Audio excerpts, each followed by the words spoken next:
Hello, everyone. Welcome back to English in Advance. I'm Jessica, your host for today. Have you ever felt like you're hitting a wall with your English? You study grammar rules, you memorize long lists of vocabulary, you watch movies. But when it's time to actually speak, your mind goes blank. The words just don't come out smoothly. You pause, you search, you translate in your head, and the conversation moves on without you.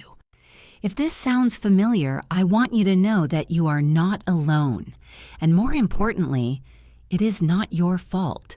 For years, we've been taught to learn English as if it were a subject like history or mathematics, a collection of facts to be memorized. But fluency isn't about knowing the most rules.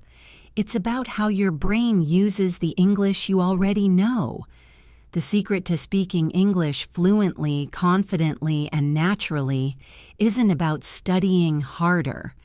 It's about training your brain differently. Today, we're going to explore a powerful idea: how to train your brain for English fluency. We're not going to talk about complex grammar theories or memorizing the dictionary. Instead, we're going to talk about building new habits, creating new pathways in your mind, and changing your relationship with the English language from the inside out. We'll explore simple, practical techniques that you can start using today, woven into your daily life. We'll also hear stories of learners, people just like you, who broke through their barriers not by finding a magic trick, but by patiently retraining their brains. So if you're ready to stop feeling stuck and start building real, effortless fluency, then get comfortable, open your mind, and let's begin this journey together. This could be the episode that changes everything for you. So what does it actually mean to train your brain? It might sound like something from a science fiction movie, but it's a very real and incredibly powerful concept. It's based on an amazing ability of our brains called neuroplasticity. Now, that's a big scientific word, but the idea behind it is very simple. Neuroplasticity means that your brain is not fixed. It can change, adapt, and reorganize itself throughout your entire life. Every time you learn something new, practice a skill, or even have a new thought, you are physically changing the connections inside your brain. I want you to imagine a dense forest. There are no paths, just thick trees and bushes everywhere.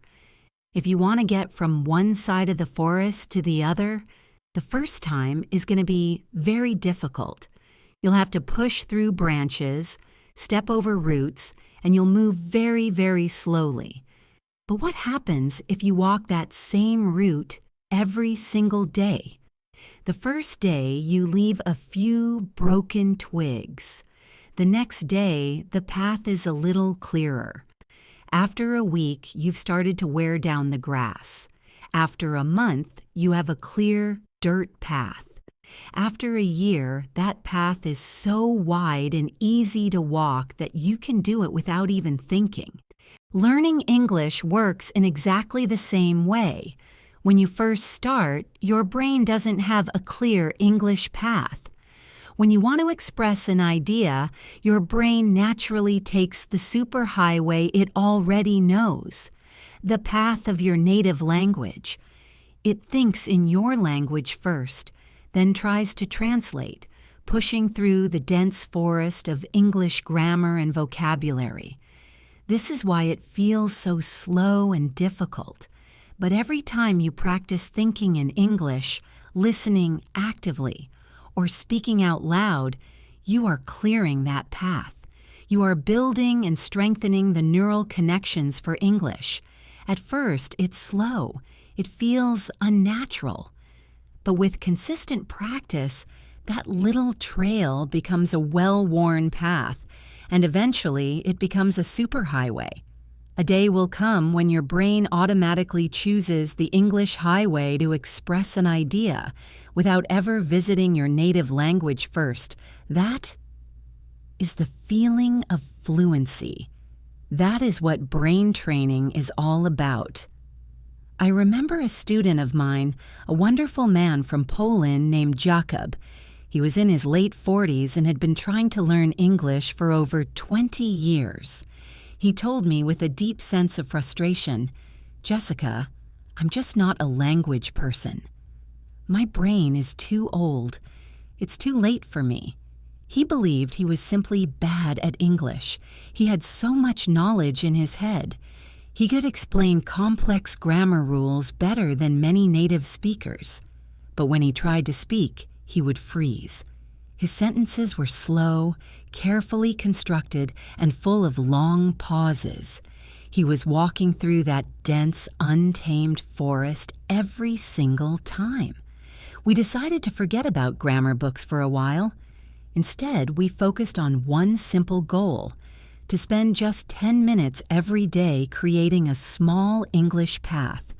His first task was to simply walk around his apartment and name objects out loud in English.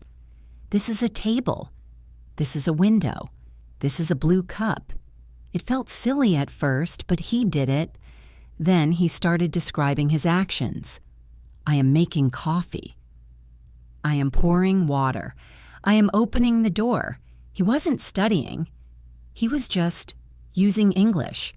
He was walking the path. Slowly, day by day, that path started to form. After a few months, he told me something amazing. He said, "And Jessica, yesterday I was cooking, and I thought to myself in English, I need more salt without even realizing it." It was a tiny moment, but it was a huge victory. His brain had taken the English path automatically for the first time. Jakob didn't magically get a language brain. He built one step at a time. And you can too. Now, before we can start building these new English highways in our brains, we have to talk about the biggest, most common roadblock that stops learners in their tracks. It's a habit so deep-rooted that most people don't even realize they're doing it. I'm talking about the translation habit. This is the act of thinking everything in your native language first and then translating it word for word into English before you speak. It seems logical, right?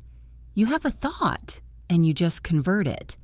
But this habit is the single biggest enemy of fluency. It's like trying to drive a fast car with the handbrake pulled up. You might move, but you'll be slow, jerky, and it will feel incredibly difficult. Think about what's happening in your brain when you do this. First, you formulate the idea in your native language, using its unique grammar, structure, and idioms. Second, you begin a mental search for the English equivalent of each word.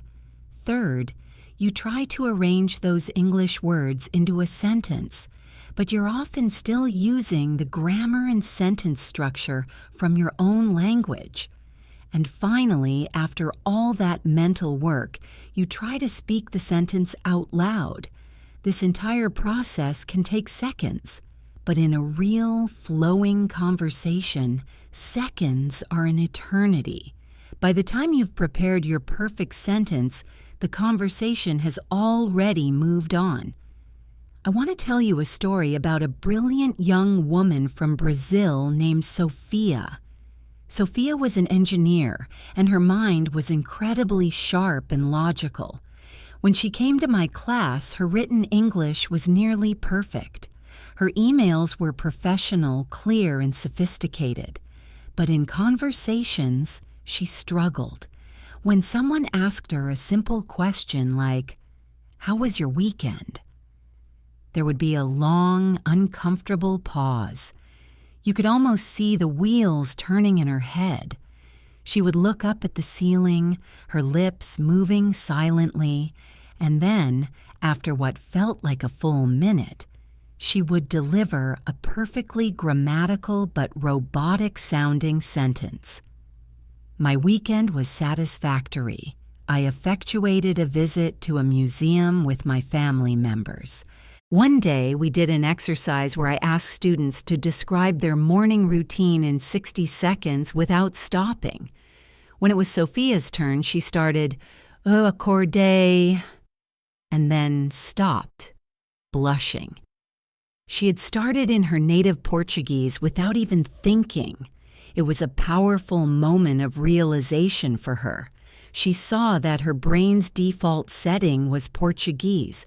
She was living in an English-speaking country, working in an English-speaking office, but her mind was still living in Brazil. She told me later, "I feel like I have two people in my head. The Portuguese me, who is fast and funny, and the English me, who is slow and boring. The English me is just a bad translator for the Portuguese me." That was the turning point. Sophia decided she had to fire her internal translator. It was a hard process. Her new goal was not to be perfect, but to be direct. We started with something very small. When she came to class, instead of preparing a long sentence in her head, I told her to just say the first English word that came to mind. If I asked, "How are you?" she was just to say good or tired. No translation, just a direct response. It felt strange and too simple for her analytical mind, but it was the first step in building a direct path from a feeling like tired to an English word. Next, we worked on thinking in simple English sentences. During her lunch break, instead of thinking in Portuguese about her food, she would consciously think, "This soup is hot. I like this bread. I am eating lunch." She was building that forest path we talked about, one tiny step at a time. There were moments of frustration, of course. Sometimes her translator would jump back in and try to take over, but she was patient with herself. She started to notice the small victories. The time she answered a colleague's question instantly without the long pause. The time she told a simple joke in English and saw someone laugh. Her English wasn't as complex as her Portuguese at first, but it was becoming hers. It was authentic. She was no longer a translator. She was becoming an English speaker. If you recognize yourself in Sophia's story, if you feel that mental exhaustion of constantly translating, then the first and most important step you can take is to acknowledge the habit. The journey to fluency begins with the decision to fire your internal translator and start building a direct connection to English. So how do we begin to fire that internal translator and build a new direct highway to English in our brain? The first, most foundational habit is this: learning to think in English. This is the master key that unlocks so much of your potential. It might sound intimidating, but it's a skill you can build gradually, starting with just a few seconds at a time. It's about creating an inner monologue, a little voice in your head that speaks English instead of your native language. The goal is not to start thinking about complex philosophical ideas in English overnight. That would be like trying to sprint a marathon. The goal is to start small, to make it so easy that you can't say no. The very first step is to simply label your world in English. Right now, wherever you are, look around you. Don't say the word in your native language and then translate it. Look at the object and let the English word be the first one that comes to your mind. See a chair? Think chair. See a lamp? Think lamp. A book? Book. A window? Window. Do this for just 1 minute. You are creating a direct link between a physical object and an English word, with no translator in between. This is the first tiny step on our new path through the forest. Let me tell you about Kenji, a student from Japan who worked in a very busy office. He felt he had no time to study. His commute on the train was about 30 minutes each way, and it was always crowded and noisy. He decided to use this time for his brain training. For the first week, his only goal was to look out the window of the train and label things in English. A building, a car, a blue car, a tree, many trees, a river. That's all he did. He wasn't trying to make sentences, he was just making connections. After he felt comfortable with that, he moved to the next level, making very simple sentences. He started describing what he was seeing or doing. I am sitting on the train. A man is reading a book. The train is moving fast. I see a big building. These were not complicated sentences. They were simple observations. But something crucial was happening in his brain. He was beginning to form thoughts directly in English. He was connecting words together without using Japanese grammar as a crutch. He was practicing the fundamental rhythm of English thought. Kenji continued this practice every day. His commute became his private English gym. As he got more confident, his sentences became more complex. He started to describe his feelings or plans. I am tired today. I have a big meeting this afternoon. I hope it goes well. Tonight I will eat dinner with my family. I'm looking forward to it.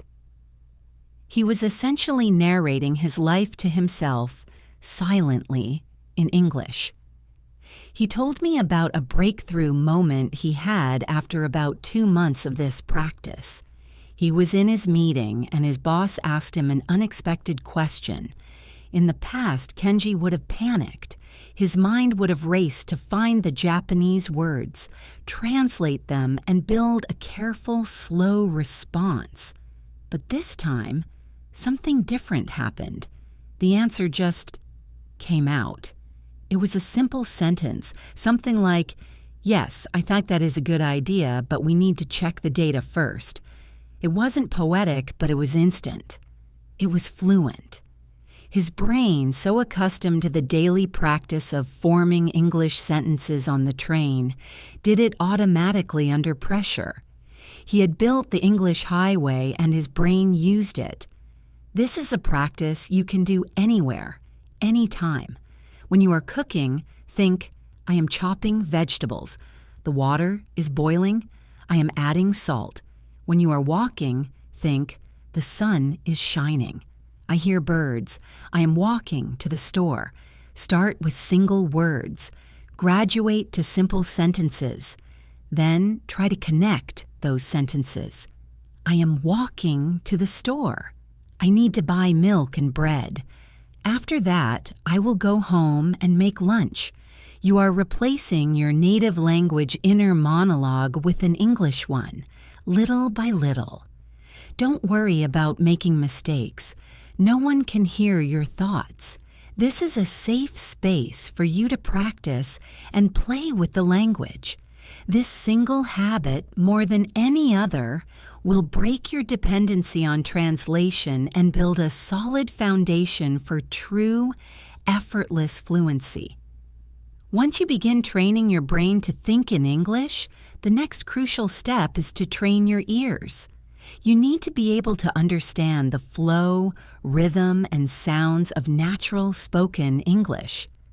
Many learners spend years reading English and have a fantastic vocabulary, but when they listen to native speakers, it all sounds like a fast, confusing blur. This is because listening is a skill, and just like any other skill, it needs active training. There's a huge difference between passive listening and active listening. Passive listening is when you have English music, a podcast, or a movie playing in the background while you're doing something else, like cleaning or driving. It can be helpful for getting used to the general sound of the language, but it won't dramatically improve your comprehension. Active listening is when you listen with focus and with a specific purpose. You are not just hearing the sound, you are analyzing it. You are training your brain to catch the important details. Let's talk about a student named Fatima who moved to Canada from the Middle East. She loved watching American TV shows. She would watch for hours every night with the subtitles on in her native language. She thought, "I'm surrounding myself with English. I should be improving." But after a year, she was frustrated because her listening skills hadn't really gotten much better. She could read the subtitles, but when she tried to watch without them, she felt lost. Fatima was a passive listener. Her brain was focusing on reading, not on listening. So we changed her strategy. Instead of watching a whole 1-hour show, I asked her to choose just one 5-minute scene from her favorite show. Her mission was to watch that same 5-minute scene every day for a week. The first day, she watched it with her subtitles on, just to understand the story. The second day, she watched it with English subtitles, paying attention to how the written words matched the spoken sounds. The third day was the challenge. She watched it with no subtitles at all. She told me it was hard. She only caught about 50% of the words. But I told her to relax and just listen for the music of the conversation, the rhythm, the intonation. Where did the speakers' voices go up? Where did they go down? The fourth day, she watched it again, with no subtitles, and this time she caught a little more. Maybe 60%. By the 7th day, after listening to the same 5-minute conversation over and over, she understood almost everything. But she did more than just understand. Her brain had started to recognize patterns. She noticed how native speakers don't say going to, they say gonna. She noticed how they link words together, like what are you doing becomes what you doing. She was learning the secrets of connected speech, not from a textbook, but from real, active listening. She was training her brain to hear English as it's truly spoken. Here is an active listening exercise you can try right now with me. I'm going to say a simple sentence. I want you to close your eyes and listen not just to the words, but to the melody of the sentence. Which words do I stress? Which words are spoken more softly? Ready? The sentence is, I think we should go to the park this afternoon. Listen again. I think we should go to the park this afternoon. Did you hear it? The words think, go, park, and afternoon were a little louder, a little longer. These are the content words, the words that carry a main meaning. The other words, like I, we, should, to, the, this, are the function words. They are spoken quickly and softly. This stress pattern is the fundamental rhythm of English. When you start listening for it, you begin to anticipate where the important information will be, and it makes understanding so much easier. Your practice for this week could be just like Fatima's. Choose a short audio clip. It could be a scene from a movie, a short YouTube video, or even the beginning of this podcast. It should be just 1 or 2 minutes long. Listen to it every single day. Your goal is not to understand every single word on the first day. Your goal is to understand a little more each time you listen. Pay attention to the rhythm, the linked words, and the intonation. You are training your brain to decode the sounds of real English, and this active, focused practice will improve your listening skills faster than hours of passive background noise ever could. We've trained our minds to think in English and our ears to understand it. Now comes the part that often feels the most frightening, training your mouth to speak it. The single greatest barrier to speaking fluency is not grammar or vocabulary. It is fear. The fear of making a mistake. The fear of sounding silly. The fear of being judged. This fear can be so powerful that it causes us to freeze, to stay silent even when we know the words. But here is a fundamental truth for training your brain. You cannot build the speaking path without walking on it. And walking on it means you will sometimes stumble. Mistakes are not just okay, they are essential. Every mistake you make is your brain figuring out how the path works. It's a learning moment. So how can we practice speaking in a way that feels safe and helps us build confidence? The answer is simple. Start by speaking to yourself. This might feel strange at first, but it is one of the most powerful techniques for developing fluency. When you speak to yourself, there is no pressure. There is no one to judge you. It is just you and the language. You are free to experiment, to make mistakes, and to find your voice. Let's talk about David. David was an accountant from South Korea, and he was one of the quietest, shyest students I've ever had. In group conversations, he would never speak unless I asked him a direct question. When he did speak, his voice was barely a whisper, and he would look down at his hands, terrified of making an error. He knew so much English, but fear had locked it all inside him. He desperately wanted to connect with his English-speaking colleagues, but he was too afraid to even join them for lunch. Our plan for David was to completely remove the pressure of speaking to other people. His daily habit was to find a time when he was alone, perhaps in his car on the way to work or at home in the evening, and speak out loud for just 2 minutes. That's it. 2 minutes. I gave him a simple topic each day. On Monday, describe your favorite food. On Tuesday, talk about your favorite movie. On Wednesday, what did you do today? The first few times he tried it, he said it was incredibly difficult. He would start a sentence and then stop, correcting himself over and over. He was still judging himself harshly. So I gave him a new rule. For those 2 minutes, you are not allowed to stop. Even if you know you made a mistake, you must keep talking. If you can't find a word, describe it in another way. Just keep your voice moving. This was the key. He started to focus on communication instead of perfection. He would talk about his day. Today, I work on big project. It was difficult. I eat lunch at my desk. I eat sandwich. It was good. The grammar wasn't perfect. The vocabulary was simple. But it didn't matter. He was training his mouth to produce English sounds. He was training his brain to connect thoughts to spoken words in real time. He was building the speaking highway. After a few weeks of this private practice, I noticed a small change in class. David's voice was a little louder. He would occasionally offer a short answer without being asked. He was still shy, but something was shifting.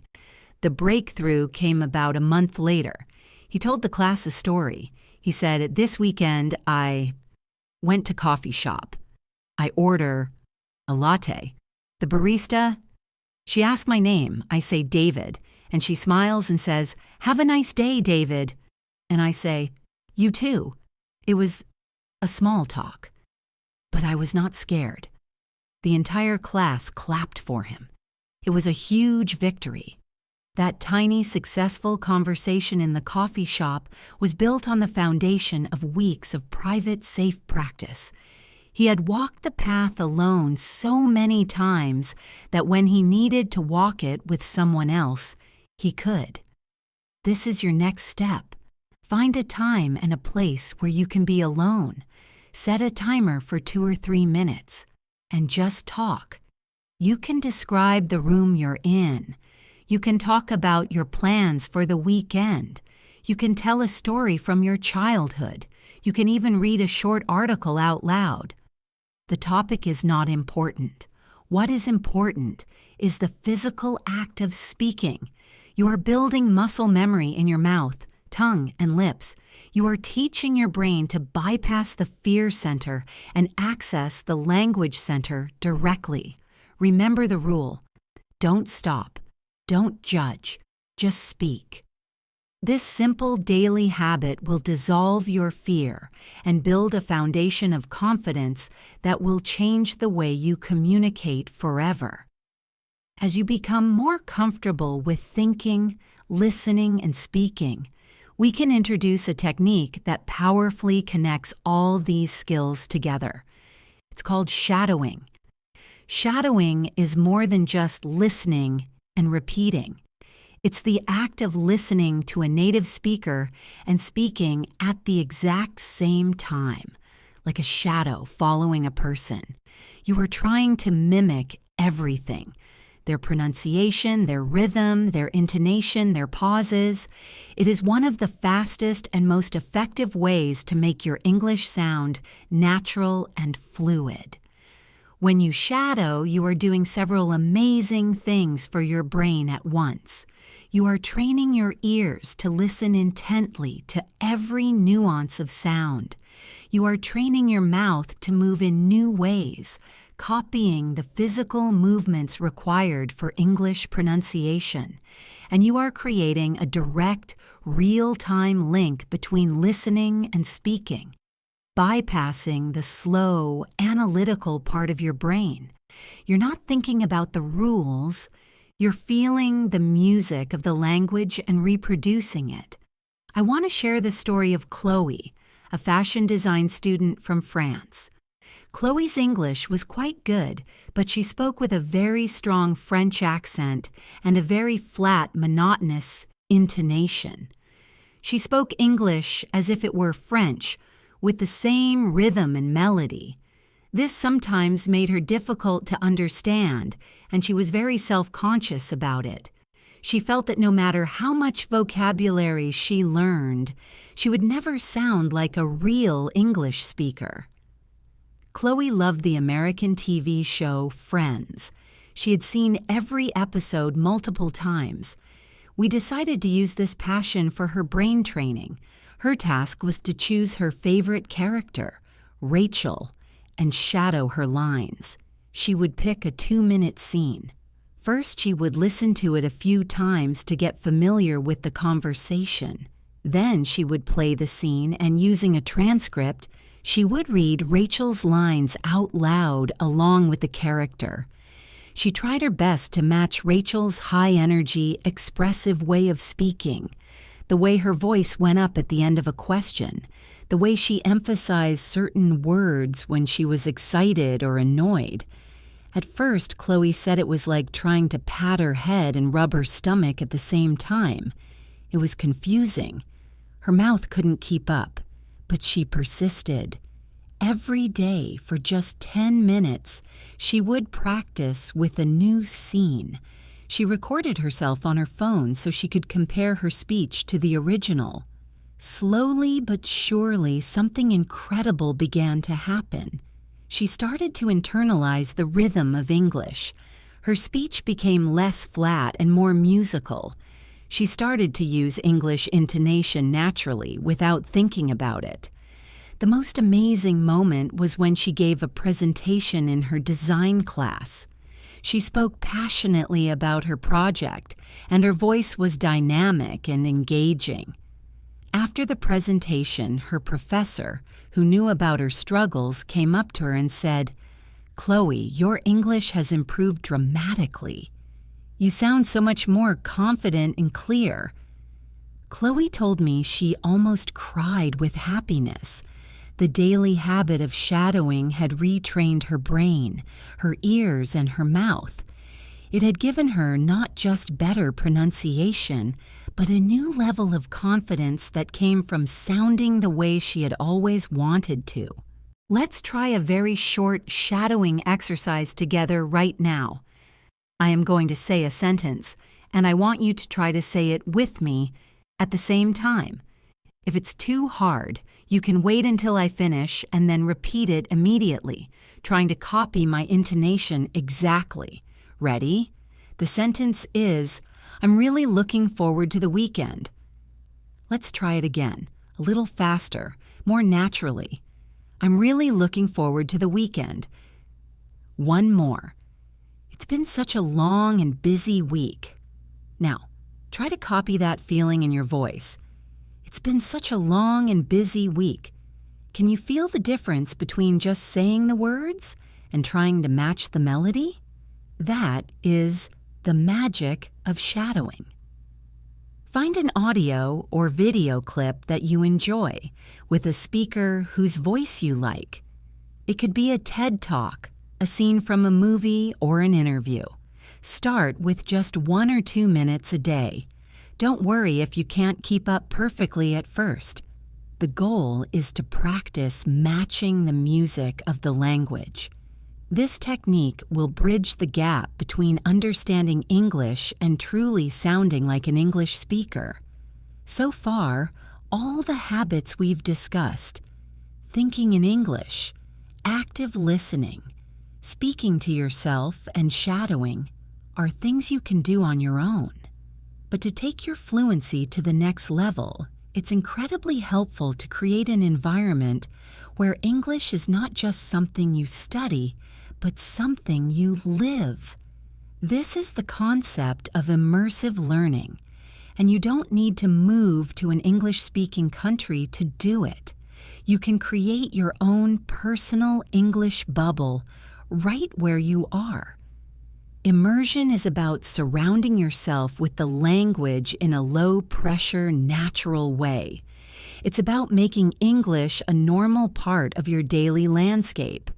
When your brain sees and hears English regularly in everyday contexts, it stops treating it as a foreign, academic subject and starts accepting it as a normal tool for communication. This constant exposure helps you absorb vocabulary and sentence structures subconsciously, just like a child learns their first language. Let me tell you about Javier, a university student in Mexico. Javier was saving money to study abroad in the United States, and he wanted to be as prepared as possible, but he didn't have a lot of money for expensive classes or tutors. So, he decided to turn his small apartment into what he called English World. He started with his technology. He changed the language setting on his phone to English. It was confusing for the first few days. He had to think for a moment to find the settings or open an app. But after a week, it became normal.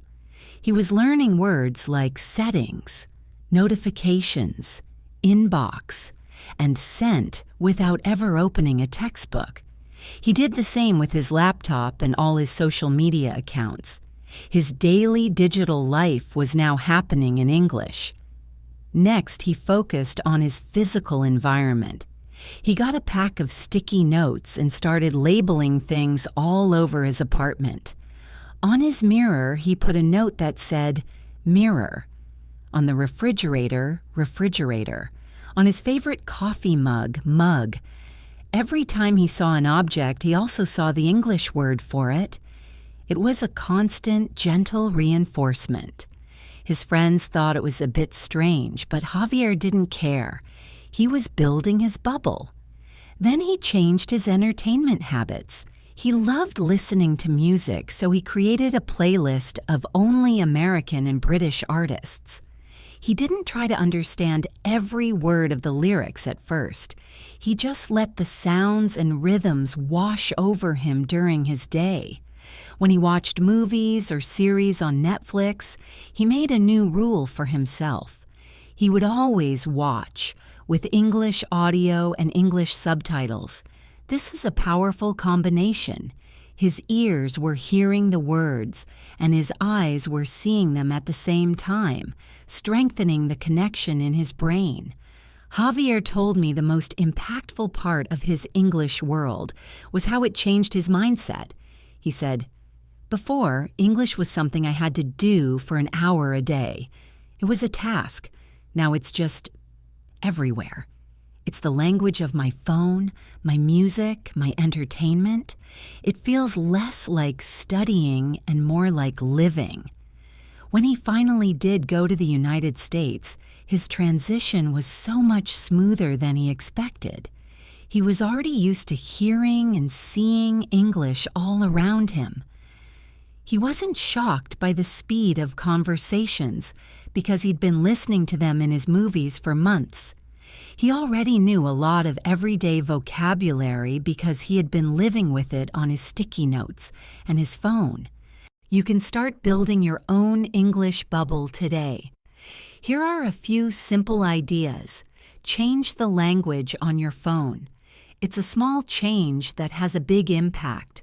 Find one English language podcast or music playlist that you enjoy and listen to it on your way to work or while you're exercising. Choose one TV series or YouTube channel and commit to watching it only in English with English subtitles. Follow a few native English speakers on social media who post about topics you're interested in, like cooking, travel, or technology. This will fill your feed with authentic, everyday English.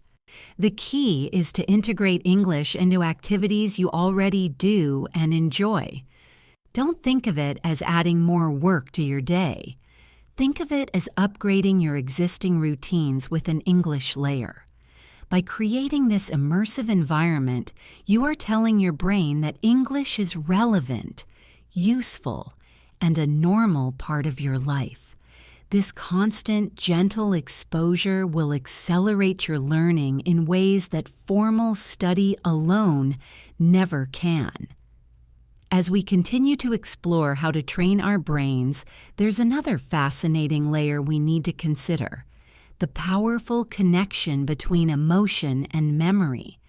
Have you ever noticed how you can remember the details of a very happy or very sad day from years ago with perfect clarity, but you can't remember what you had for lunch 3 days ago? That's because our brains are wired to pay special attention to emotional experiences.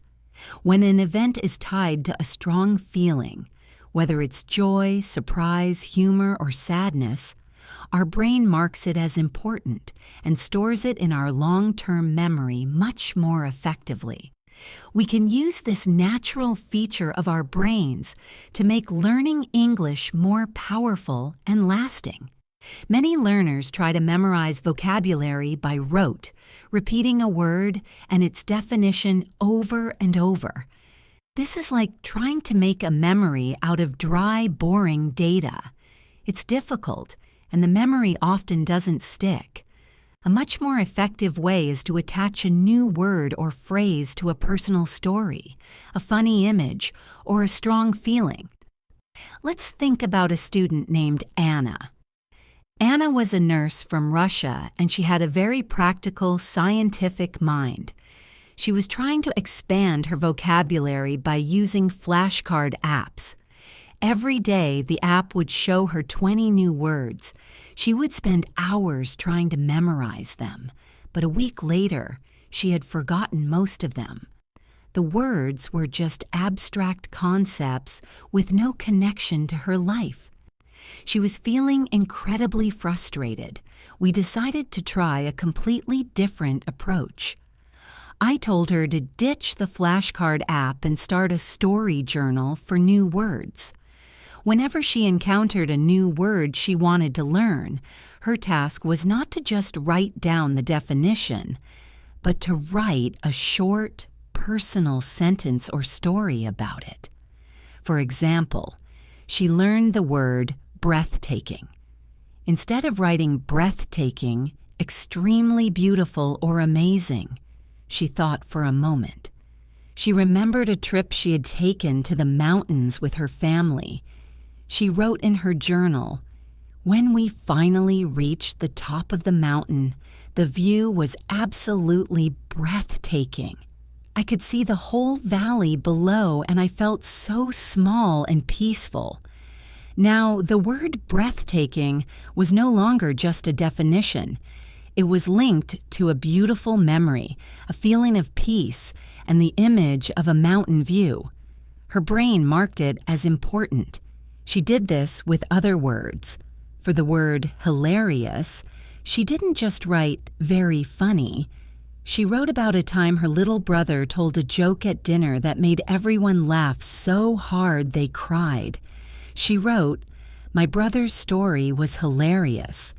For the word frustrating, she wrote about trying to build a piece of furniture with confusing instructions. "It was so frustrating that I almost gave up." By doing this, Anna was transforming her vocabulary learning from a boring chore into an act of personal storytelling.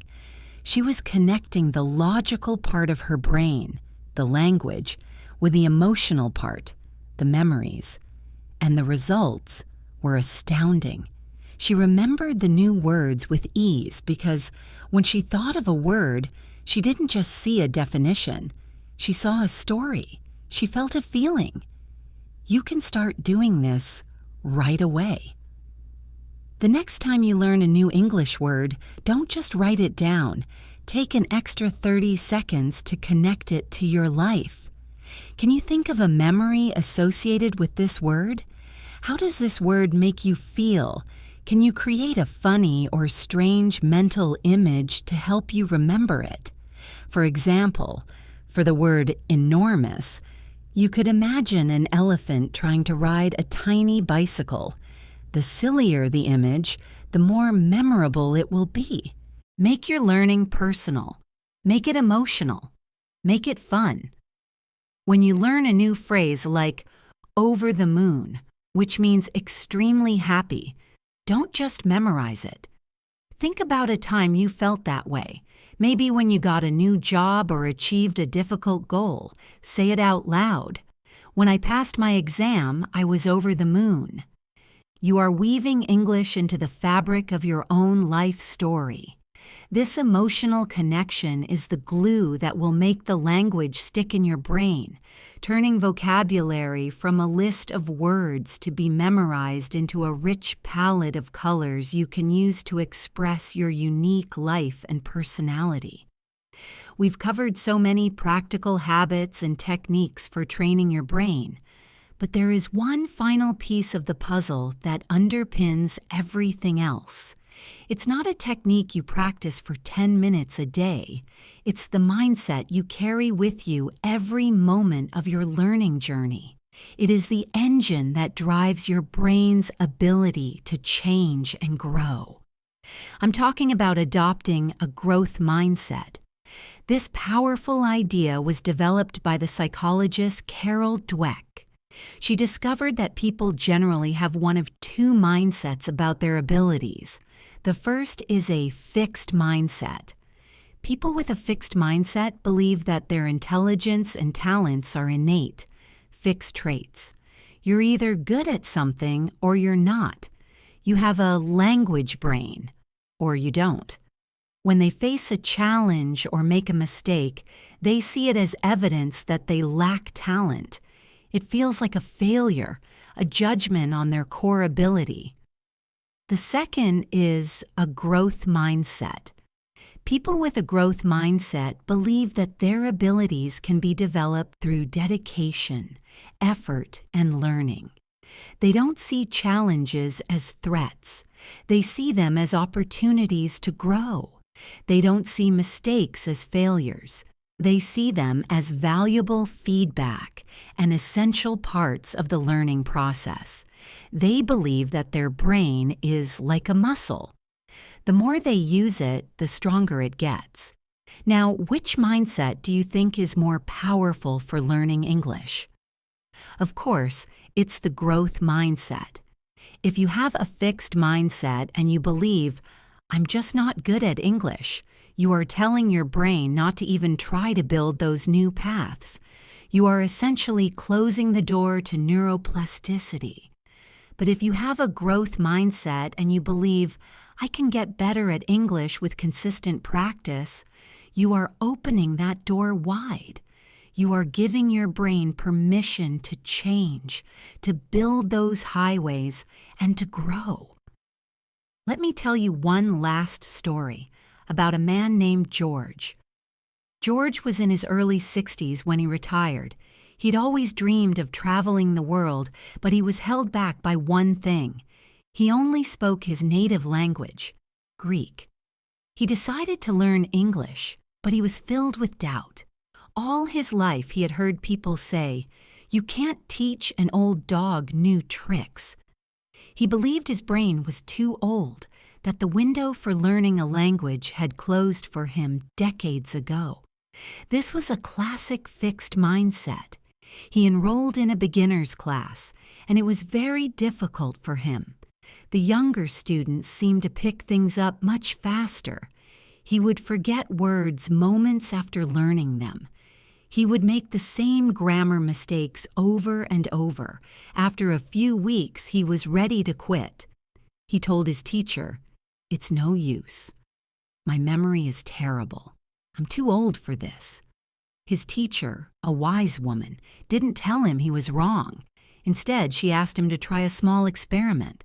She told him to stop saying, "I can't do it," or "I have a bad memory."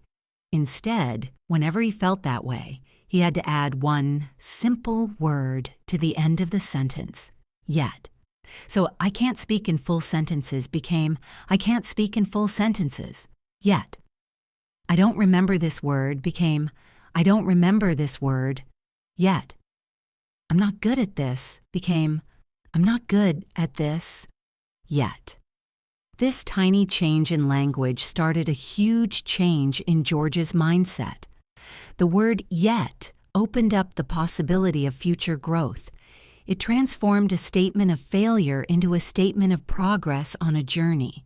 He started to see his challenges not as permanent walls, but as temporary hurdles. He began to celebrate his small efforts instead of judging his imperfect results. When he forgot a word, instead of feeling frustrated, he would think, "Okay, my brain needs a little more practice with this one." He started using the emotional memory techniques we talked about, connecting new words to stories from his long and interesting life. George never became the fastest learner in the class, but he became the most consistent. He showed up every day full of curiosity and patience with himself.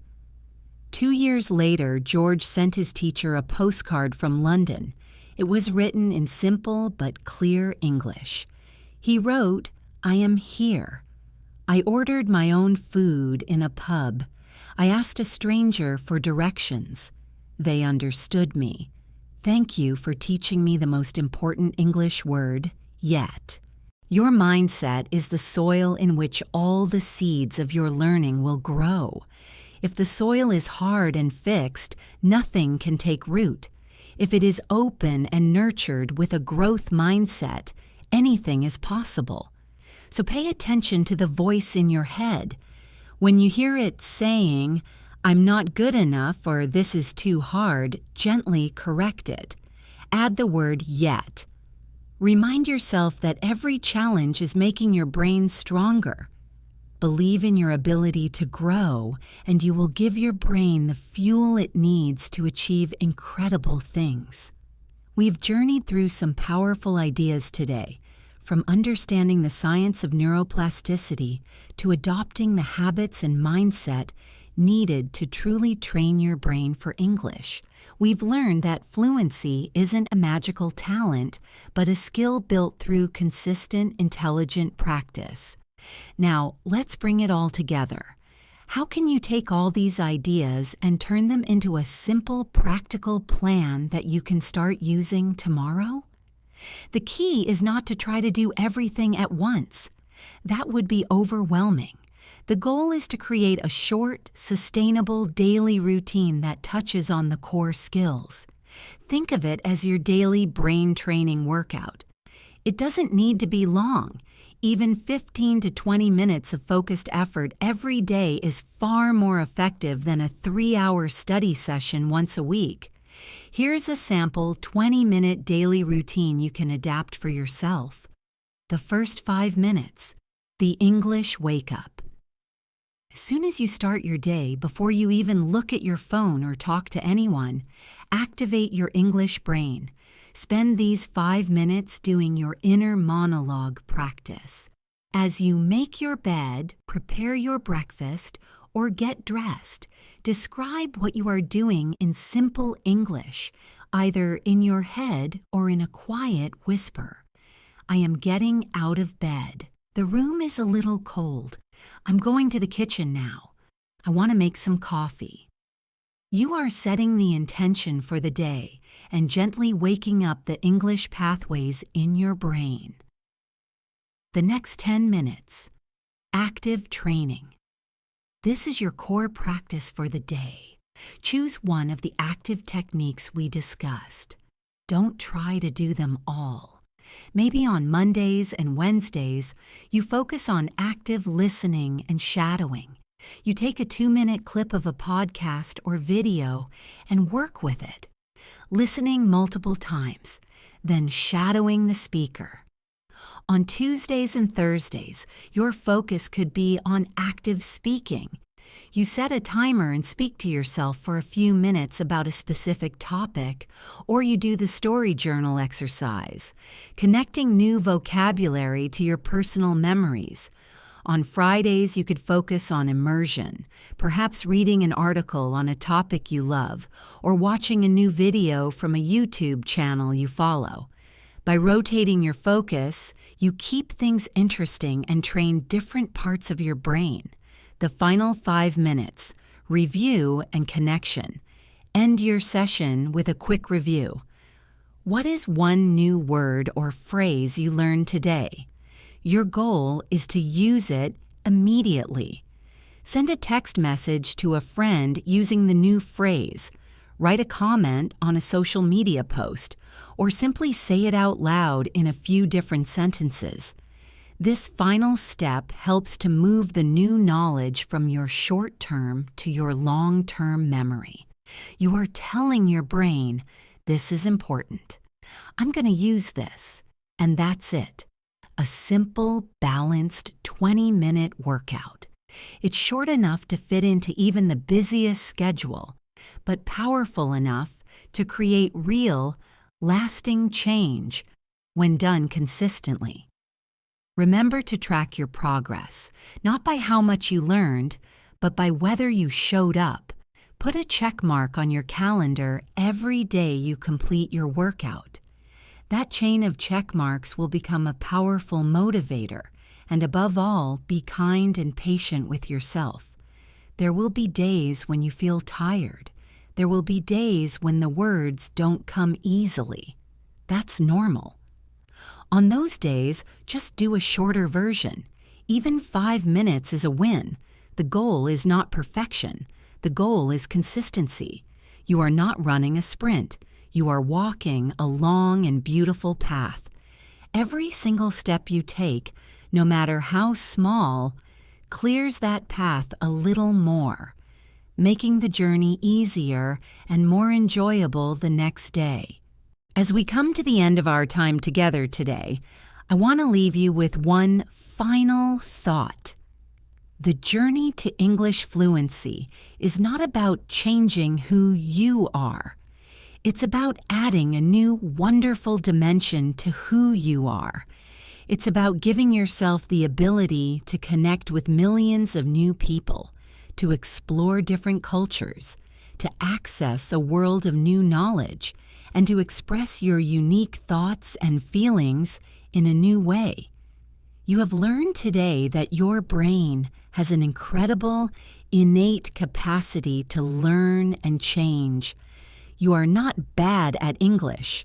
You simply haven't had the right training methods. But now you do.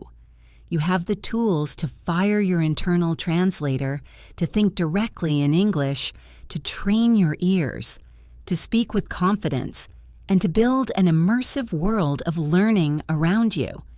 You have the understanding that mistakes are your friends and that a growth mindset is your greatest ally. The only thing left to do is to start. Don't wait for the perfect day. Don't wait until you feel ready. Start today. Start small. Choose just one of the habits we talked about and commit to doing it for the next week. Maybe it's labeling objects in your house. Maybe it's shadowing for 2 minutes. Maybe it's changing the language on your phone. Pick one small, achievable action and begin. I truly believe in your ability to do this. You have everything you need to succeed. Thank you so much for joining me on English in Advance today. I hope this episode has inspired you and given you a new sense of hope and a clear direction for your English journey. If you found this helpful, the best way to support the show is to share it with a friend or fellow learner who might also be feeling stuck. And I would love to hear from you. In the comments section, please tell me, what is the one small habit you are going to start today to train your brain for English? I read every comment, and your stories and commitments inspire me and everyone else in this community. And of course, if you haven't already, please subscribe to the channel and turn on notifications so you don't miss our next episode. We are here to support you every step of the way. Remember, the journey of 1,000 miles begins with a single step. Take your first step today.